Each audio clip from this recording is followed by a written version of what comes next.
Alright, so the thing about this section is you'll really have to keep an eye on Eva. There'll be guards chasing you, and if they spot her, that counts as you being spotted, and it activates an alert, so obviously no good. You also have to keep feeding her. Like, her stamina just decreases really fast, and you can hit triangle for your to motion. Yeah, you can see her stamina draining right there.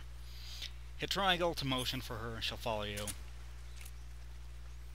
Her stamina decreases really fast. You'll have to keep feeding her. She'll eat up all your food.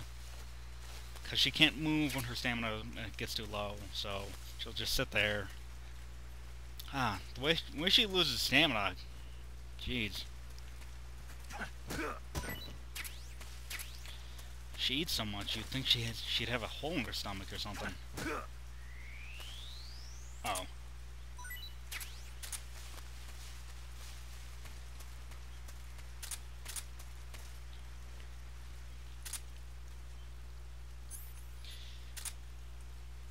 Yeah, but yeah, I recommend that you go ahead and gather up all that food in that beginning area there, because the guards won't start following until you pass through, until you head a little farther into this area.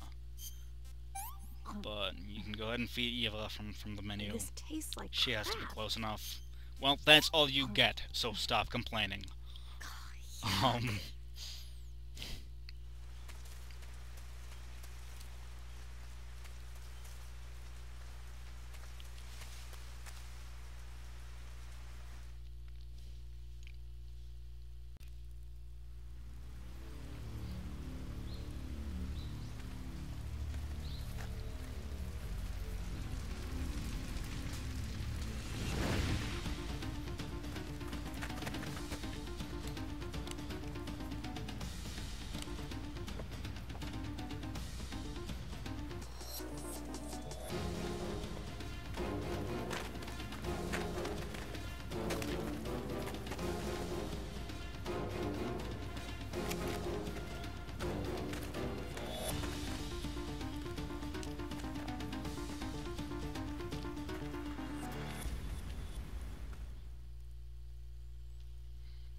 You know what's funny is you can check out Eva in the survival viewer, and you can see her list of injuries as well as her list of food that she's eaten, much like you can with Snake. And it's just all this like gourmet stuff. It's like filet mignon and like creme brulee. Anyway, I'm gonna go ahead and change my camo into something more camo-y, more effective for this area.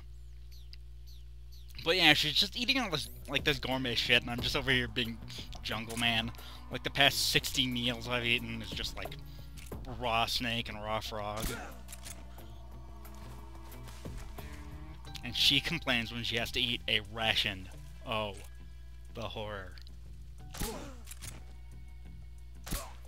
So it'd be a good idea to ice these guys before proceeding onward, just so...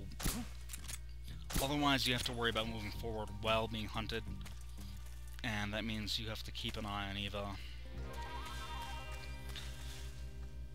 So I just generally drop all those guys and then proceed onward. That path forks left and right, so you want to take the right path throughout this area, because doing so will lead you over some Russian false mangoes there. You can pick those up. Little log bridge, and the next Kerotan for this area is right underneath that log bridge. So we want to be sure to head this way.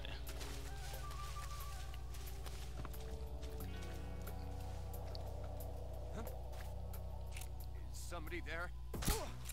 What's wrong? Oh, shoot. Oh, okay. Oh, that guy was getting close. That was lucky there.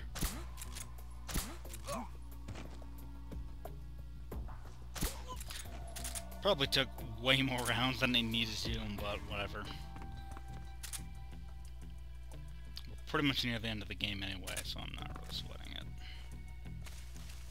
But anyway, the Kerotan you saw was right down in that gap there.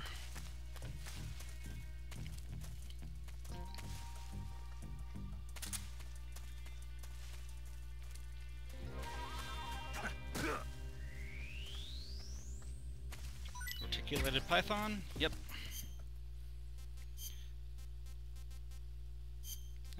Give that her, I guess.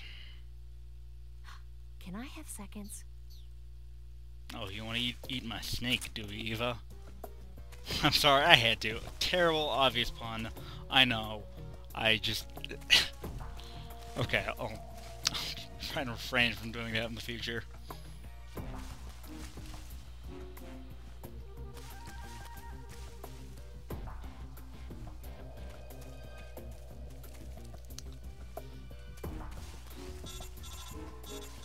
So we'll have to wait until she's over here so you can boost her up.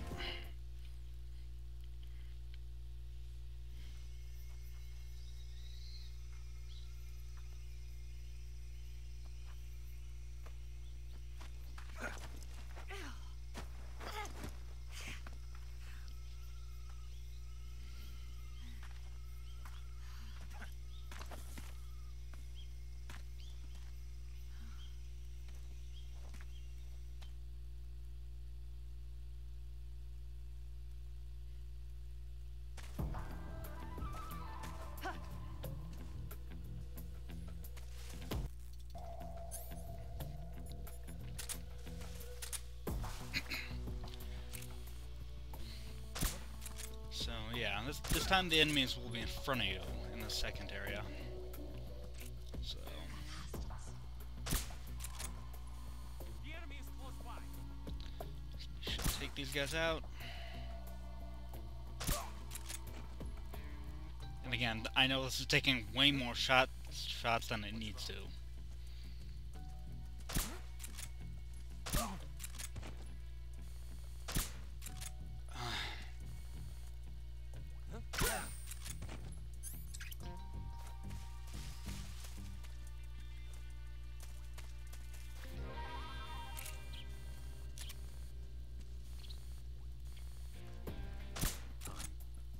The enemy, he's here.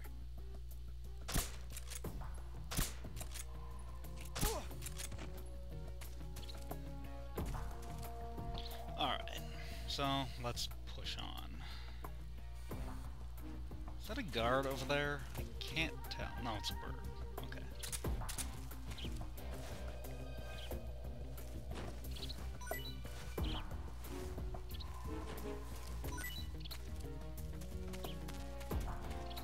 That's not what I'm looking for. No, not you.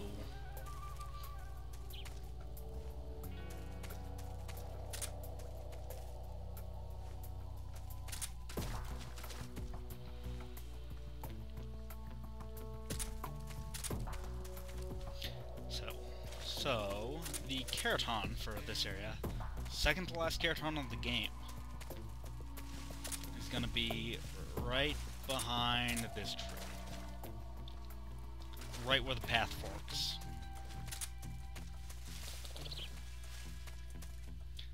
I'm going to go ahead and head left, just because I can come out on top of this hill and get a better view of the entire area.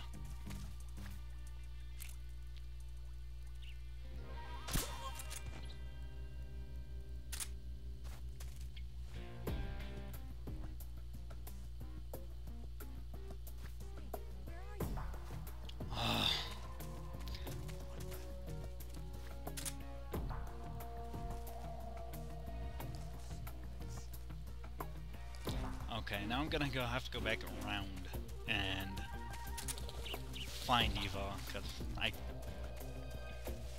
got out of her sight, and now she'll just sit there waiting for me to return like a little lost puppy. Snake.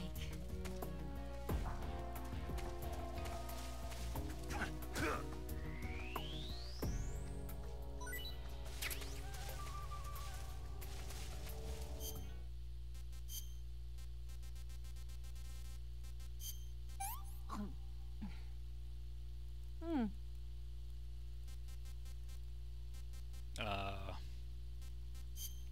and I guess I'll give her the other one too.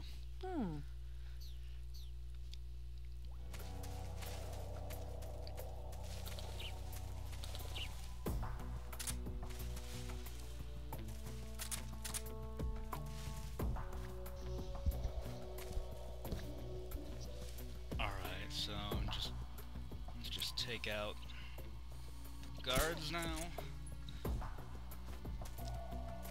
These are the last few guards you'll see in the game. Let's savor them. Like that. Okay, savoring done. Shooting now.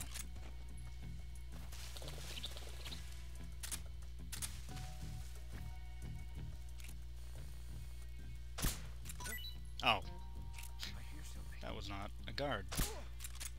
There.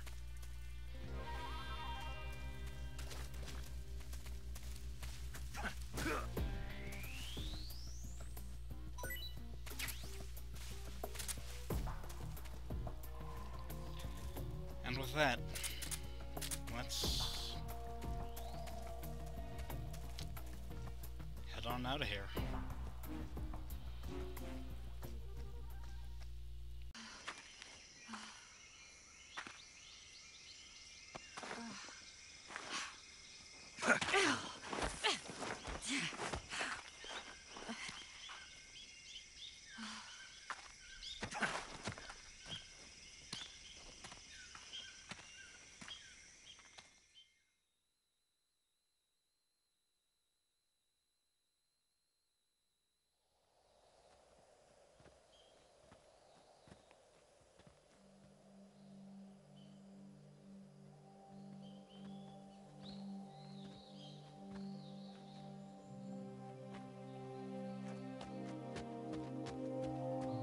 Come on, Snake.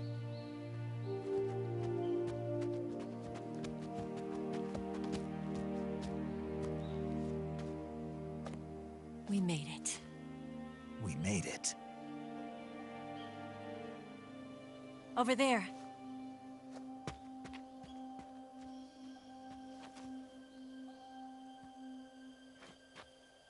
It's the boss, isn't it? I'll go get the wig ready to take off. Right. I'll leave you two alone. But come back in one piece, okay?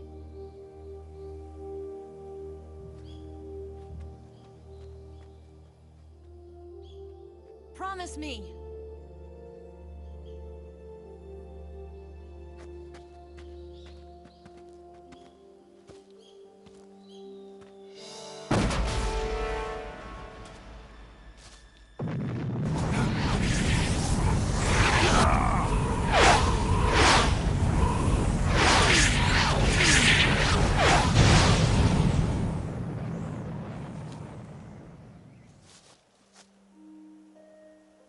Life's end.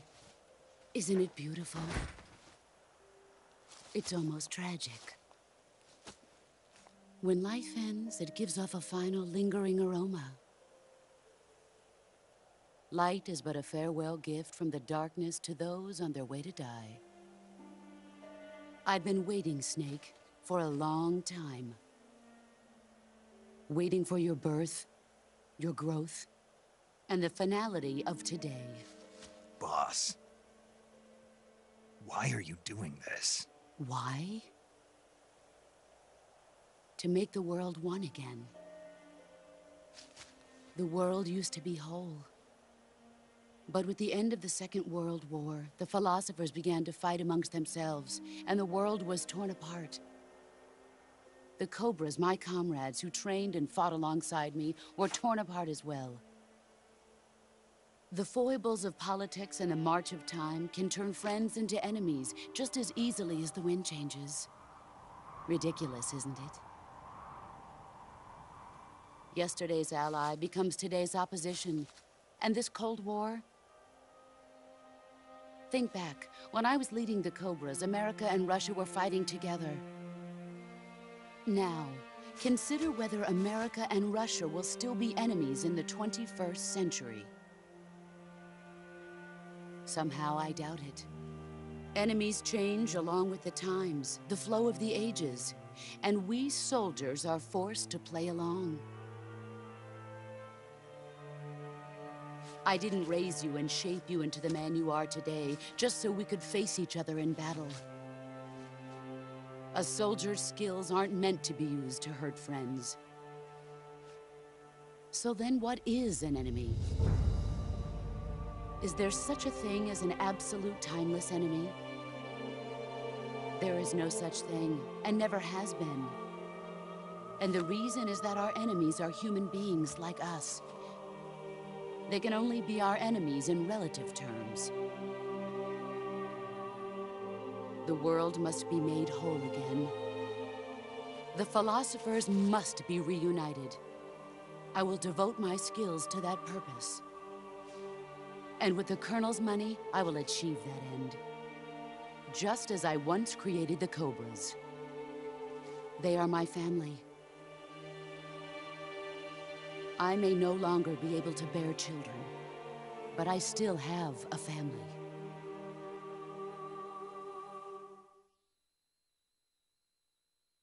It was November 1st, 1951.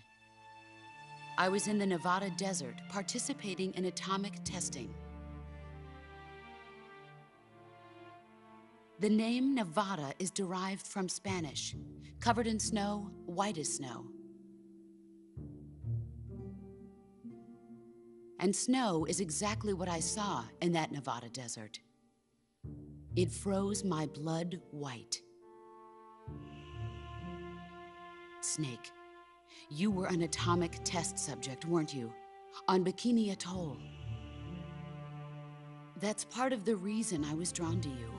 You and I are alike. We're both slowly being eaten away by the karma of others.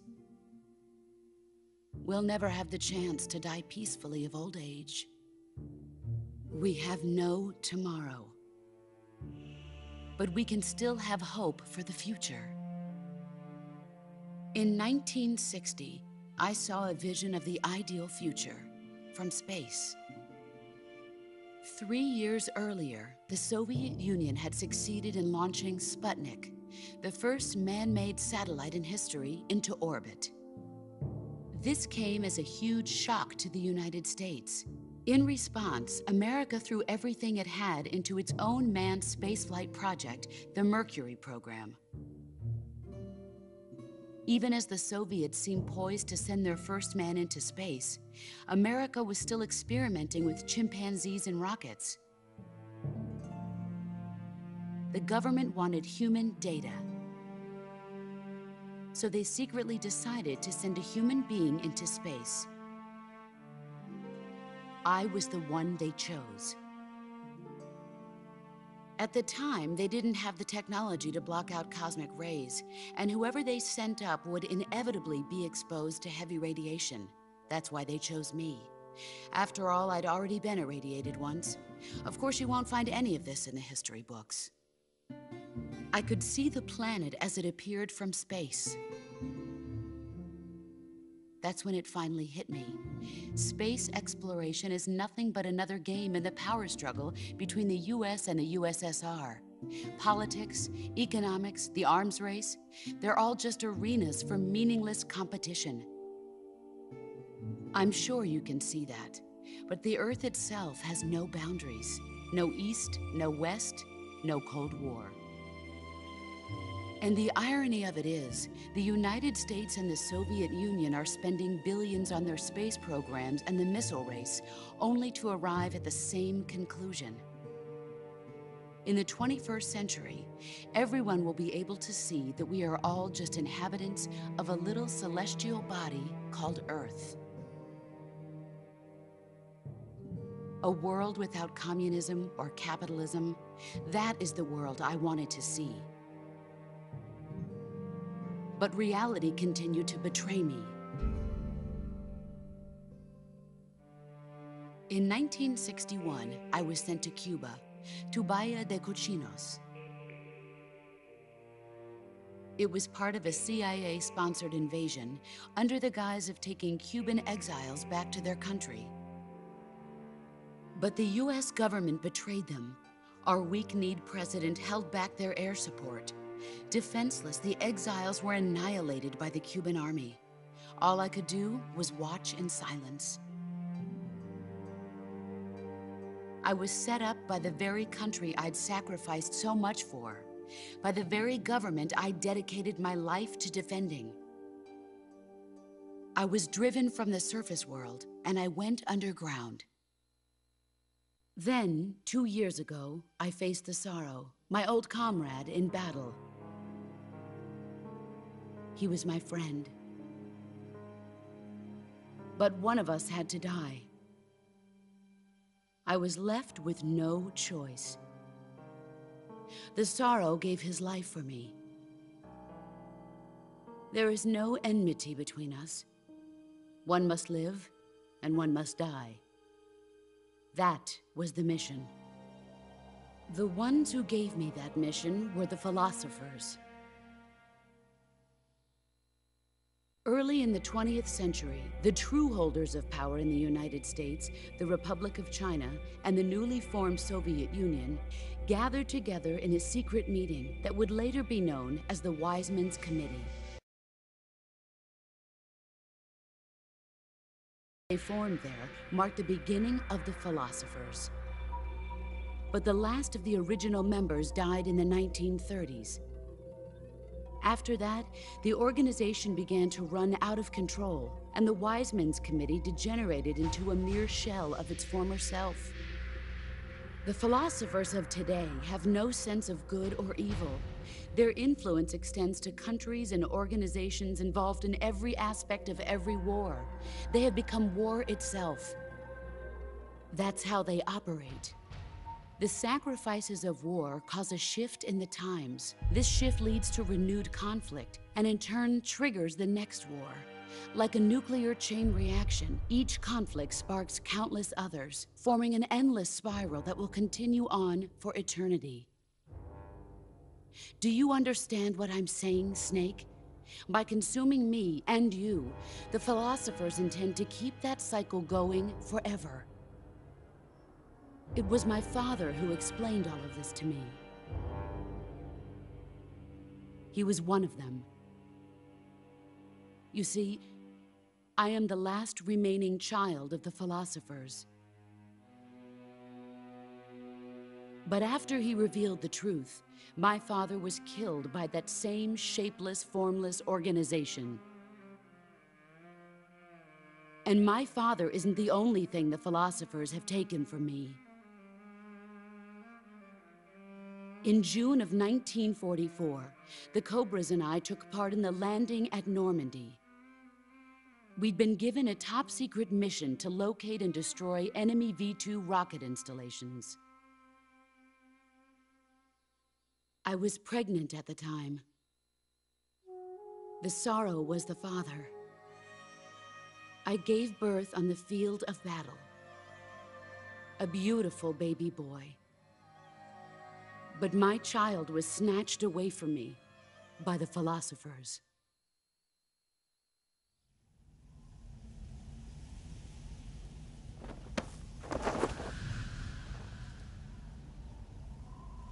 Look at this scar.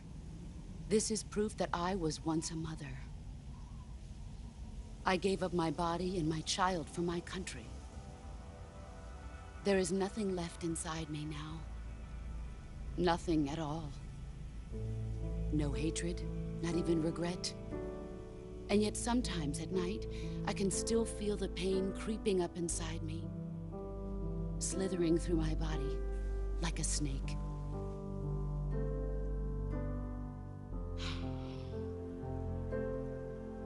I've never talked this much about myself before. Thanks. Thanks for listening to me.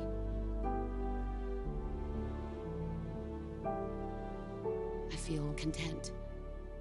Snake, commence the operation. I raised you. I loved you. I've given you weapons, taught you techniques, endowed you with knowledge.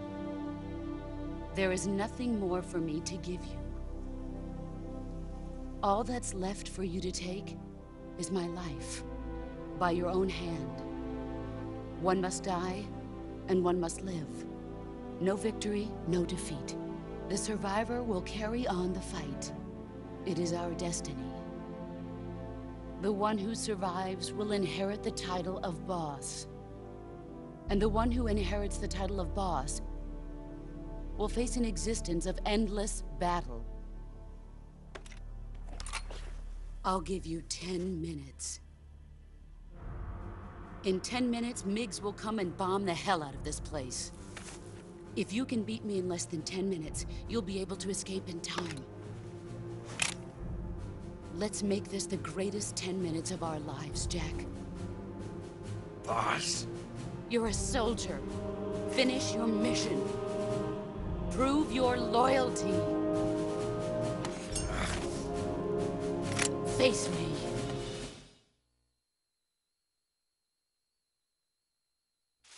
Let's see what you're made of.